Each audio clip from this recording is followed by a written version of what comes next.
Okay, well, it's 12:05 and we try to be nothing if not timely. So hello and welcome to the UCCS Speaker Series. I'm Richard Kravitz, the director here at UC Center Sacramento. I want to express a special sense of gratitude today, especially if you're from the Sacramento area, because we've been having pretty wild weather. And if there were an Intrepid Speakers Series attendee award, you would get it today. So thanks for being here. One of our 2021 Speaker Series themes is the future of publicly funded education. And as you might imagine, one of the things that makes public education public, aside from the financing, is that the public gets to weigh in on what gets taught. And this, of course, is not always without controversy. From the New York Times 1619 project to the Trump administration's 1776 commission, we as citizens can, will, and should be engaged in discussions about what our children are learning. One curricular element that's been the focus of considerable controversy is ethnic studies. And there are many questions to be asked, from which ethnic groups should be included to what elements of history and culture are emphasized.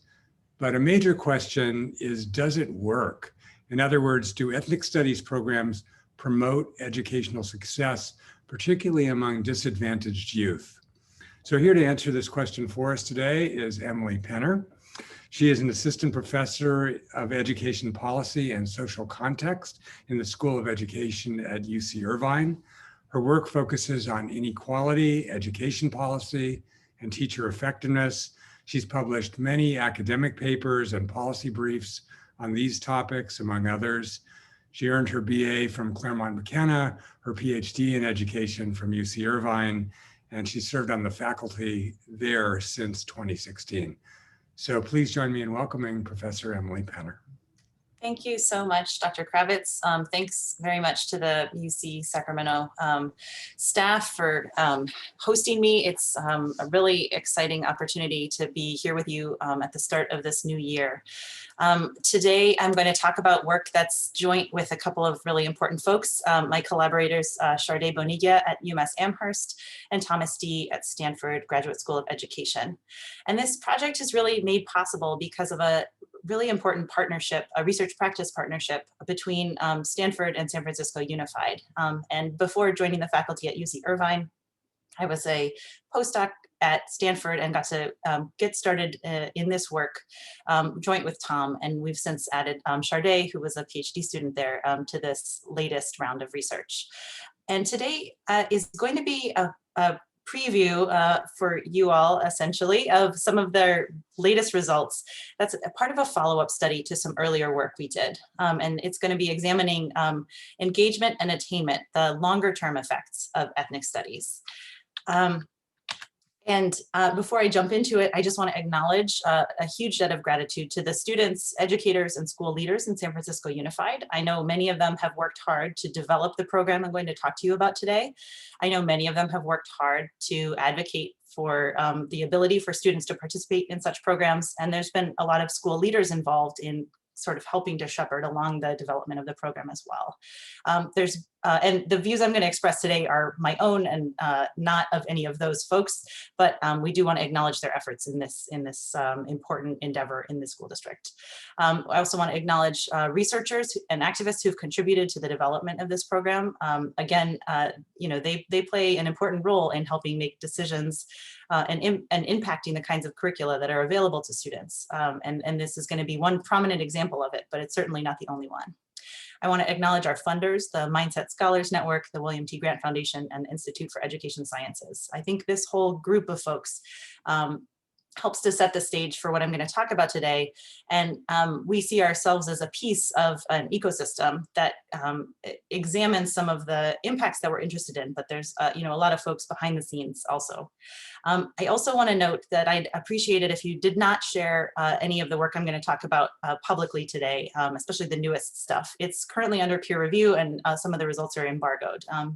I am giving you a preview today and we'll have a working paper out soon. And I understand this recording and I'll share that paper and these slides will be available for you in a couple of weeks. I added this note about asking clarifying questions in the chat. I think we might end up holding most of those till the end, but feel free to record them so that I can do my best to answer them when we get to the Q&A period. So as Dr. Kravitz indicated, there's a lot of ways in which school districts are trying to think about some of their most marginalized students, feeling like they come to school with lots of potential that just is not fully realized, and that they need to think about new and innovative ways to try to support those students and help meet their needs, but also just come up with ways to help them feel connected to school so that they can flourish. And I think that's become all the more clear in the wake of the pandemic, in the wake of the social unrest around the shootings of George Floyd and Breonna Taylor and many others. And this is particularly true for students of color. And I think districts are increasingly trying to look for new ways to restructure what they might be offering. For example, some districts are trying to find opportunities for students to critically engage with some of the issues surrounding some of this social unrest, issues of racism, and other intersecting social identities that might be framing the opportunities students have inside and outside of schools. And thinking even more broadly about structural inequality and bigger systems of oppression that might be impacting students and their opportunities. Some districts are turning to and looking for ways to incorporate culturally responsive pedagogy and curricula into their standard set of offerings across grade levels, potentially. They're hoping to find opportunities for students to engage with local political and social issues, maybe even social movements. And they're interested in finding ways to sustain the rich and diverse community knowledge and cultural practices that students bring to the classroom, figuring out how to tap those resources rather than holding them at bay and asking students to work on developing them at home, but not at school. And it's not to say that every district is trying to do all of these things, but many districts are, and they're looking for new types of courses and content that might engage in some of these goals and help to support students in these ways. And increasingly, one mechanism for that is the adoption of an ethnic studies course. While ethnic studies courses and programs were initially developed at the post-secondary level, famously at the Cal State system, they're expanding in K-12 schools in California and across the country, especially in the last decade or so. In some places, these programs have been very controversial. Most noteworthy, of course, in Tucson, but also in Texas, where there's been some pretty substantial debates about what should go into the content, and actually here in our own backyard on some of those issues as well. On the other hand, there's other places where ethnic studies courses are being offered or adopted widely as graduation requirements, sometimes in unexpected places like Vermont and Indiana that both have statewide graduation requirements that include ethnic studies courses. There's an extensive theoretical grounding for ethnic studies and the kinds of impacts that it might have on students. And there's a lot of qualitative evidence to suggest some pretty substantial benefits, especially in the social emotional learning domains and issues around personal identity and school engagement. And I'll get into a little bit more detail about that in a minute. But what's missing from this picture is larger scale evidence of what happens when an ethnic studies course is adopted at a broader scale.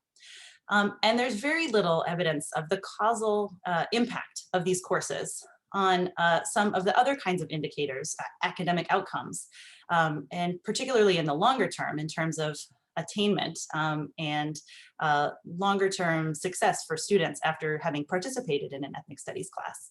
And as we are in a policy environment where the state is thinking about moving toward having wider offerings in ethnic studies and potentially even a graduation requirement, that's another very important piece of policy evidence that we need to bring to the table.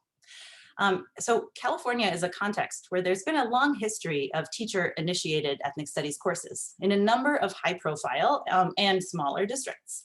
But in recent years, many more districts are starting to develop their own courses, or maybe go from offering a handful of classes here or there to having very, very widespread offerings of ethnic studies courses. And Some districts are moving toward adopting ethnic studies graduation requirements. The acronyms you can see here are some of the school districts that have started to do so, such as Santa Barbara Unified or Santa Ana Unified here in Southern California. And as Dr. Kravitz mentioned, there's of course, as many on the call are on the presentation are well aware, there's the model ethnic studies curriculum that's under development. It's been contested and surrounded with some pretty substantial conflicts in terms of which ethnic groups might be represented and in what ways, as well as some of the key terminology and overarching lessons that might be included. And different folks from different perspectives have pretty disparate views about what the essentials are and what is really either a side issue or something that should be removed from the curriculum altogether. In addition to that, there's of course legislative efforts to create statewide graduation requirements for ethnic studies. Most recently, one that made it all the way through the legislature and then was vetoed last fall. Related to this landscape is also what's happening at the higher ed level. Where the Cal States have adopted a graduation requirement for an ethnic studies course. The University of California system is not quite there, but they are considering at least changing admissions requirements to include ethnic studies among their list of A to G requirements. And CSUs have already moved in that direction. So this is to say that the policy landscape is in a space where we really need evidence to try to think about what's happening as a result of students taking ethnic studies classes. And the thing is that districts are going to continue to adopt these courses, even if we don't have evidence, because there's a lot of enthusiasm. But I think that what folks like myself and others can do is when we work in partnerships from districts that have been implementing these programs, we can come alongside those folks and do our best efforts to try to evaluate the impacts of what kinds of things teachers in those districts have been doing in these courses. So that's what I'm going to talk about today. I'm going to add to our existing base of evidence by thinking about what's happening for students many years after they've taken ethnic studies.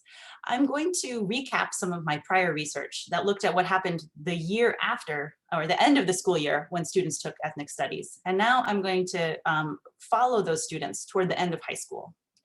My colleagues and I pre-registered our analysis with the What Works Clearinghouse.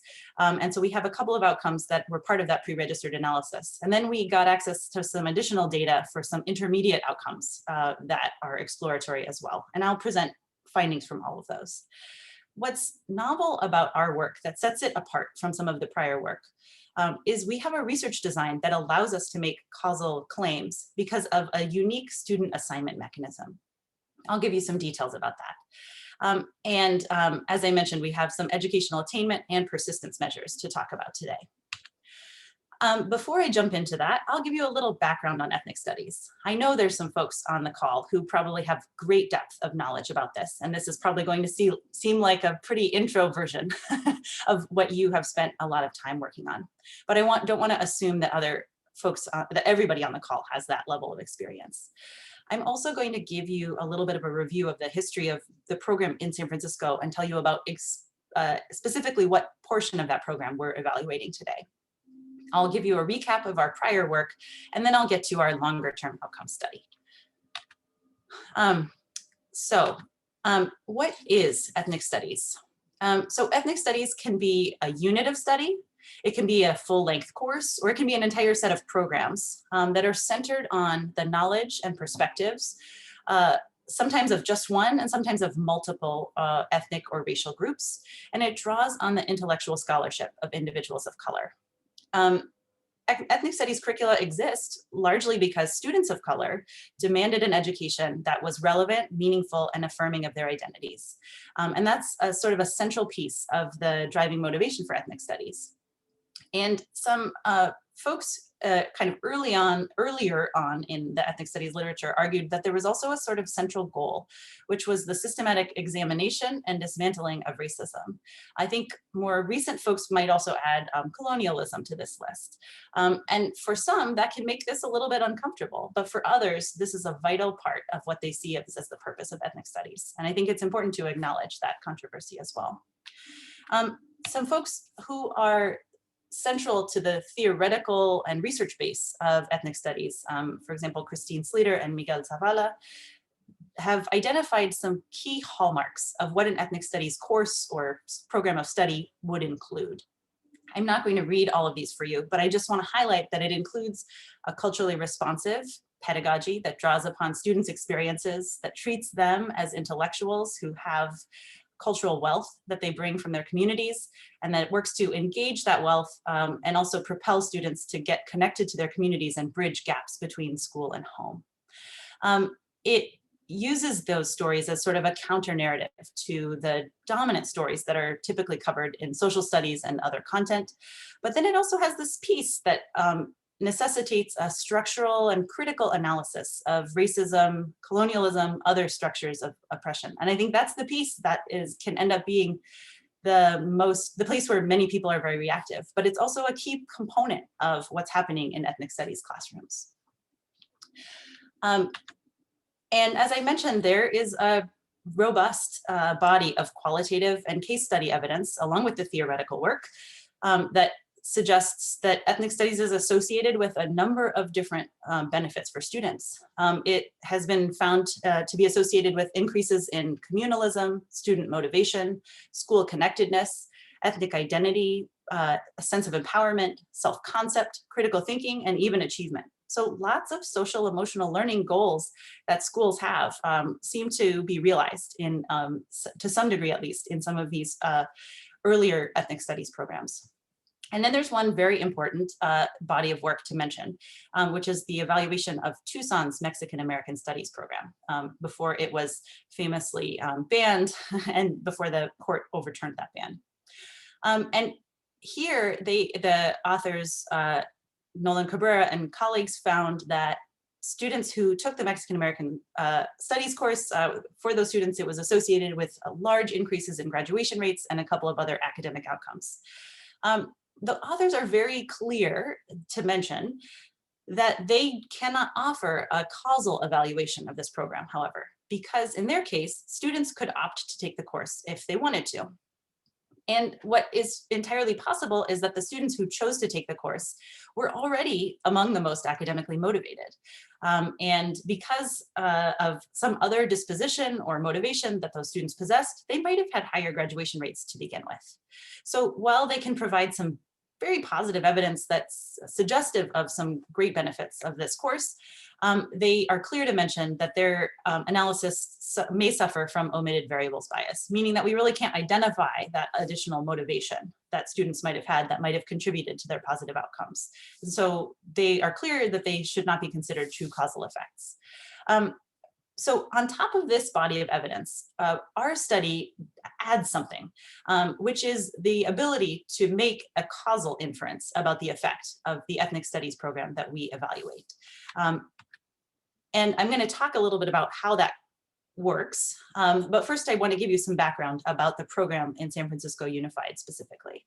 So it came into official status in 2010 when the Board of Education adopted a resolution to support the development and piloting of an ethnic studies program. And at the time, the board had lofty aspirations for the kinds of things that the course might help to promote for students. Of this list, those with the black asterisks are the kinds of outcomes that we evaluated in the earlier study. And the ones with red asterisks are the kinds of things I'm going to talk to you about today. In partnership with San Francisco Unified, we've really been able to try to help them examine some of the very things that they hoped that this course would set out for students. And I acknowledged the contributions of the district before, but I actually think this is it can be kind of a rare thing for school district leadership to be willing to do, which is to have a group of researchers partner with them in a space where they might actually show that bad things happened or that the programs that they set out did not work. So I also want to acknowledge that the part of this resolution was that they wanted to get evidence at the end of a pilot period that would help them make a determination about what to do with this course at the end of the pilot period. And that's where my involvement in this project really comes into being. So I do not claim to have anything to do with the creation of the course. I'm at this point just an evaluator of the course at the end. But my goal in this is to try to help support this district to examine what they really set out to do in the first place, which is to create a course that they thought would support marginalized students and students of color, and to really confirm whether or not that course met its lofty aspirations. But the course actually started just a little bit earlier with a group of a collective of 10 social studies teachers in the district who started in 2007, meeting together in professional developments, meeting every other week, observing each other practice, observing each other teach practice lessons. And they got support from San Francisco State Ethnic Studies faculty and Asian American Studies faculty to help develop the course. So in some sense, this is also a great demonstration of teachers' professional capacities and knowledge, and the way that a school district can support that and give teachers some agency in terms of the kinds of things that they're creating for students. And they also got some budget support. So after the course was developed, the district put into place this call to pilot the class. They decided the course would target 9th graders in the class, and they developed a year-long syllabus. And here are a couple of the things that some of the units included. So students got a chance to engage with issues, including stereotypes, where stereotypes come from and how they shape my world. So students were given an opportunity to examine themselves, how others might view them, but also how stereotypes might shape their views of their communities and other folks in their classroom. And at the same time, they got an opportunity to grapple with histories that might not be covered in typical social studies content.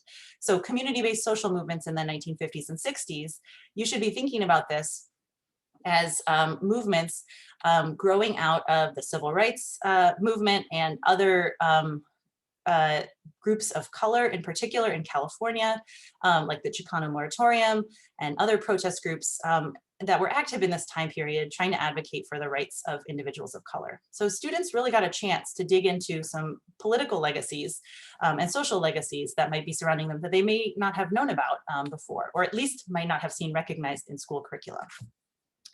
And we think that this is, in addition to some of those hallmarks that I talked about earlier, we think that this opportunity here to engage with some of these issues is another key mechanism behind the potential efficacy of an ethnic studies course. We see that this course has in common, has embedded in these elements, something in common with sustained, with social psychological interventions that are much more commonly done in a lab setting or in a classroom setting, where a person will come in and ask students to, in a writing exercise usually, reflect on something that's important to them or their family or their goals. And research has shown that those kinds of interventions that are usually a couple times a year can have pretty profound results on students, even lasting into years into the future in terms of their school engagement, social emotional learning, and attainment. But those kind of interventions are usually fairly brief. And what's happening in ethnic studies is they're doing a lot of the same kinds of activities, reflecting on what's important to them, thinking about issues around race and identity, and they're going through effectively a stereotype threat buffer activity that's akin to those social psych experiments, but they're doing it every single day of the school year for an entire year. And so it contains all the active ingredients of that same exercise, but at a greater level of intensity. So students are given tools to, given forewarning about the ways that stereotypes might impact them. They're given tools to attribute some of their struggles to maybe external factors rather than internal failings and other kinds of things that might help them grapple with some of the challenges they face. And they're doing it every day. So we think that's an important mechanism that's behind some of the things happening in ethnic studies courses, at least in this course, based on the content that we've seen. And as a result of our earlier evaluation, we looked at outcomes for students at the end of ninth grade. We examined the impact of this course on their GPA in every subject except for ethnic studies and social studies and PE. So we wanted to make sure it wasn't just that the ethnic studies teachers gave all the students A's and that might increase their GPA. We also looked at the credits that they earned in all of those other courses, and we looked at their attendance globally. And we found large positive effects of the program. And I'll get into some details of the research design in a little bit. But suffice it to say, we were seeing effects that were very large. GPA increases of 1.4 grade points for students who were kind of at the margins of some pretty serious academic struggles. So moving from things like a D to a C+, that's the magnitude of change we saw. And as we know from a lot of other research literature, interventions at some time points, can have pretty profound effects early on and can then fade out later on. So of course, after we saw a program with this much promise, with such, maybe some folks expected changes of that magnitude, but that's certainly much larger than effects we normally see in other kinds of interventions. So we were keen to continue supporting the district in their efforts to try to evaluate the effect of this program. And what we came to in our agreement was to try to continue to study these students all along in their progression through high school. So we followed these pilot cohorts through the end of high school and even into a couple of years after high school, so that we could examine the effects of ethnic studies on persistence throughout high school, including ongoing enrollment, attendance, the credits that they earned in the years after they had exited the ethnic studies course. And we looked at another indicator that I think in many ways is a lot more meaningful to folks, which is high school completion within 5 years of taking ethnic studies, as well as post-secondary enrollment within 5 and 6 years of taking ethnic studies. We couldn't go any farther than that because our cohorts are not old enough. But stay tuned. You never, I won't say that the door is closed on our interest or the possibility of us following them even further. So our research questions are essentially, do students who enrolled in that course back in 9th grade have a higher probability of high school graduation? And that's the one that we pre-registered with the What Works Clearinghouse. We also have these other exploratory outcomes asking whether enrollment in the pilot course increased high school engagement in subsequent years and educational attainment after graduation. And we use some internal to the district data sources as well as a couple of external sources. So we have student level data from about 1,400 entering 9th graders in San Francisco Unified. In a couple of the schools that were piloting the program, they took a unique approach to assigning students to the course that I'll explain in a minute. And so we have data from these 5 unique school year cohorts. In some schools, they took this approach every year, and in a couple of those schools, they took it only in one or the other of a couple of years across the 2011-12 through 2013-14 school years. And we have administrative records for the students who enrolled, as well as records indicating things like their attendance, their credits, if they completed, as well as some demographics about the students. We supplement that with a couple of other data sources. We linked our students to the CalPADS data to try to get another indicator of high school graduation, because some of the students stopped being present in our data at some point, likely because they moved to another district in the state. And this data source from CalPADS enables us to find them there. And we also linked our students to the National Student Clearinghouse so that we could get indicators of post-secondary enrollment. The virtue of those data is that we can also find students who, if they left the state and enrolled in post-secondary, we can identify them there, whereas CalPADS is only restricted to those who have remained in the state of California. And so that allowed us to impute high school graduation for students who may have moved on from our initial district data at some point during high school. We still have 76 students we are unable to find, but because we cannot find them in either CalPADS, well, in either the administrative data, CalPADS, or the National Student Clearinghouse, that gives us a pretty good suggestion that they were likely to have dropped out from high school. We run our analyses in a couple of different ways, making assumptions about whether or not those students did in fact drop out, and it doesn't really change our overall conclusions. But I just thought I'd note that. So the way that this analysis can make such strong causal claims is because of the way that students were assigned to take this ethnic studies course in these particular cohorts. When these students got to 9th grade, they had been identified by the district with an early warning indicator that the district was using at the time. This was an early warning indicator for students being at risk of dropping out in high school. And these were students who had a GPA from 8th grade of a 2.0 or less. These students could get flagged with this indicator if they had could also get flagged if they had an attendance rate of 87.5 or less. But virtually every single student who had that low attendance rate also had a GPA of less than 2.0. So really this GPA indicator was a helpful tool for us for identifying students in the course. Because what happened was when students who had that low GPA showed up to the first day of 9th grade, ethnic studies was listed as one of their courses. It was in place of another elective, essentially. So they had their standard language arts, math, science class, etc., and ethnic studies was listed. Students below with GPAs less than 2.0 could go to their counselor and say, I really don't want to take this class. I actually want to take study skills, or I would really rather take band or something else. And folks who had GPAs above 2.0 could go to their counselors and say, this ethnic studies class sounds interesting. Sign me up, please.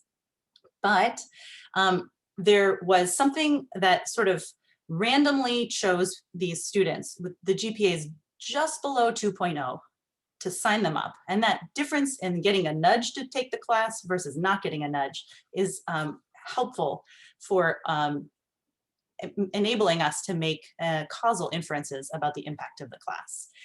It enables us to use what's called a regression discontinuity design. And it effectively compares the students just below 2.0, the kids who got a 1.99, a 1.98, with the students who had a 2.1, a 2.2, who were otherwise identical on a number of dimensions.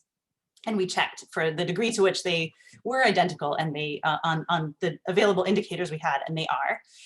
And a well-functioning regression discontinuity is as good as random assignment. So let me show you what it looks like in visual terms, because I think that's also helpful for understanding how this research design works. So we essentially line up all of our students based on their 8th grade GPAs. And you can see on the x-axis GPA of 8th grade GPA of 1.0, 2.0, 3.0, 4.0. And right there at the 2.0 threshold, we have this line. And the students who were below that line got a nudge to sign up. And the students who were above that line did not get that nudge. And on the y-axis, we have, in this case, nothing plotted, but I will plot the probability of enrolling in 9th grade ethnic studies. And we're going to look at the gap in those enrollments and then in some of our outcomes across this 2.0 threshold. So we're always going to be comparing kids just below who got the nudge to enroll versus the students just above who did not, who are our control students. So the first question we need to ask ourselves is, did getting this nudge, did having ethnic studies show up on your transcript or on your program of courses when you showed up to the first day of 9th grade actually make it more likely that you took the course in the first place? And the way to read this graph is each of those circles represents a group of students at that particular grade point average, and the larger circles mean there's more density of students. And then there's a regression line through those groupings of students with a cut just above and below 2.0. So we can compare the students below the threshold who got the nudge with the students above who did not. And we see that there's a 27 percentage point gap in terms of the likelihood that students enrolled in the course above and below the threshold. So that means that this nudge actually worked. Students below the 2.0 threshold were more likely to take the course. Not all of them chose to do so, but many of them did. And some students above the threshold did go to their counselors and say, hey, this sounds interesting, but not that many of them did. And so that allows us to make a causal inference about the difference between students just above and below the 2.0 threshold in terms of the effect of this nudge on their outcomes. And as I mentioned before, at the end of 9th grade, we saw some pretty large gaps in some of those short-term outcomes. And today I'm going to talk to you about some gaps that we see in longer term outcomes. So our first outcome is to think about attendance. We looked at it at the end of 9th grade and then 2, 3, and 4 years after students took ethnic studies. I'm not going to show you all of those plots because they all look the same, except that over time, the gap gets progressively larger. So after 1 year of having been in the course, at the end of that 9th grade year, students just below the 2.0 threshold had attendance rates that were 5.6 percentage points higher than students just above the threshold. By the end of the 4th year of students' enrollment, that gap had increased to 7.2 percentage points. So in terms of attendance, recall that these students were flagged for an early warning indicator if they had an attendance rate of 87.5. Students just above the threshold by the end of the 4th year of enrollment are pretty close to that threshold still, meaning they are still struggling with attendance on a regular basis. Students just below the threshold who got the nudge to take ethnic studies, their attendance is much closer to like just under 90%. It's not perfect, it's not 100%. It's not as high as the 4.0 students, but it's considerably higher than the students who did not get the nudge to take ethnic studies. We also look at intermediate signs of progress in terms of the credits that students accumulated in each of the successive years that they were enrolled. At the end of the 9th grade year, when students took ethnic studies, students had completed 6.3 additional credits, which is equivalent to about a semester-length course and a half in San Francisco Unified's metrics. At each subsequent year, the gap grew little by little to the point at the end of the 4th year, students just below the threshold who got the nudge to take ethnic studies had successfully completed 15.3 additional credits. To successfully complete, you need to get higher than a D-. So that means they're getting something better than a D- in more courses, 15.3 additional credits. Each course is 4 credits usually. So, we're getting to the territory of about 4 additional credits that they successfully completed, or basically 1 additional semester course per year, every single year along the way. So this suggests that being involved in this ethnic studies course meaningfully altered their academic trajectory and in a sustained way all the way through high school, even when students stopped being in the course itself.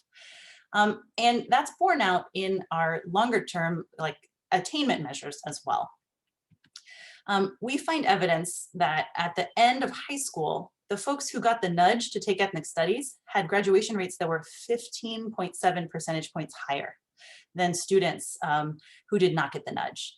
Now you should see, the x-axis is not labeled 2.0 here, it's centered at 0, but you should think of that as 2.0, 2.5, 3.0.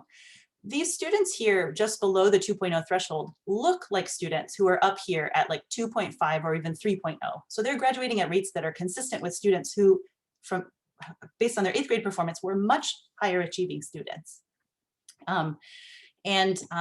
That they are definitely outperforming their peers who did not get the nudge. To put this in context, these are substantial effects on high school completion. But to put this in context with another intervention, Takako Nomi, Joshua Goodman, and Kalena Cortez have an evaluation of Chicago Public Schools double-dose algebra course. In that course, they asked 9th graders who were not doing very well in math to take a second year-long course in algebra to support their learning. The effect of that course increased high school completion by 10 percentage points. So ethnic studies had at least a 50% larger effect on high school completion than this double-dose algebra program in Chicago Public Schools. Like I mentioned before, this 9th grade course had transformative effects on the trajectories of students. And that persisted even after students left San Francisco Unified Schools or whatever other high school they had moved on to. We see evidence of pretty substantial differences in post-secondary enrollment as well. These are students who are, you should be picturing these students as students going to community colleges, to Cal State universities. They're not going to flagship public colleges. They're not going to, elite liberal arts colleges, but they really are making that movement into post-secondary education. Probably many of them are first-generation students, and they're, making a successful transition that many of their peers are not making. Many of their peers who did not get this nudge are not making. Over half of them are making, actually 2/3 of them basically, make the transition to post-secondary enrollment.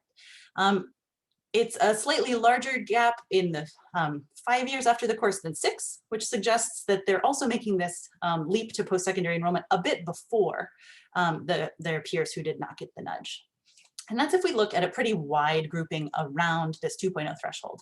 If we look even closer to the threshold at students who are very narrowly close to that gap, that 2.0 threshold, the gap is even larger. It's more like a 20 or 25 percentage point gap. We also examined differences across different subgroups and found broadly similar effects by gender and for the 2 largest race ethnic groups in the class, the Hispanic, Latino, Latinx group, and Asian students. There's also some differences you might think about students who would always take the class, meaning the ones above 2.0 who asked to get into it, versus the ones below 2.0 who opted out, the ones who would never take ethnic studies because they wanted to do something else with their elective time. It's actually the students who got signed up for the course and didn't opt out. Those are our compliers in economics jargon, for whom the course was most effective. So if you're trying to think about evidence of what would happen if we adopted a graduation requirement, or at least something that obligated more students to take the course, it's those folks who wouldn't choose to do it on their own that seem to be the ones that benefit the most. So you might also be thinking about some alternative explanations. Maybe it's really that something else that's happening is driving these effects. So we tested a lot of alternative explanations. Maybe it was the early warning indicator and not ethnic studies itself that got students extra support and resources. But we don't see any evidence of students at the 2.0 threshold having any kind of differences in the non-ethnic studies schools. You also worry that grade points are kind of a chunky measure because there's lots of students who get 2.0s or 2.5s or something like that. Our effects are the same if we exclude the students who have very round grade point averages. You might also worry that teachers have some kind of incentive to give students particular grades right around that threshold. But we don't see any evidence of students clumping up on either side of the threshold that might be contributing to our effects. And we don't see evidence of clumps at any other really round thresholds either, like 3.0. And of course, the most important one to think about is that maybe it's these ethnic studies teachers that are just having a profound impact on their students in every single class, not just ethnic studies. But when we compare students from those teachers in their other social studies classes, like world history, US history, those students are not performing substantially better than other US and world history students are who are being taught by other teachers. So it's not actually something about what those teachers are doing, even though they probably have a particular skill set to teach ethnic studies. It's something about the combination of those folks plus the ethnic studies class that's especially important. So just to recap, ethnic studies has had a positive short-term effect that we identified in our earlier work. And now today I have also shown you evidence of its longer-term impact on students on several measures of educational engagement, performance, and attainment, with broadly similar effects across demographic subgroups, and effects that were largest for the students who wouldn't have signed up voluntarily.